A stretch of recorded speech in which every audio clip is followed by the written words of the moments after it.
Programming is requested the National Weather Service to activate the North Texas Emergency Alert System. The National Weather Service has now issued a severe thunderstorm warning for Dallas County until 7 o'clock. The line of severe thunderstorms is crossing North Texas with wind gusts of 70 to 80 miles per hour, possibly stronger. There are numerous reports and images of 18-wheelers tipped over on the freeways in heavy rain and gusty winds of 70 to 80 miles per hour or possibly stronger. The storms will be moving into Dallas County within the next few minutes.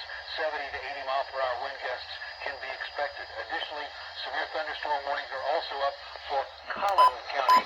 Severe thunderstorm warning for Collin County and Dallas County until 7:15, Denton County until 6:30, Tarrant County until 6:30, and Johnson County until 7:15.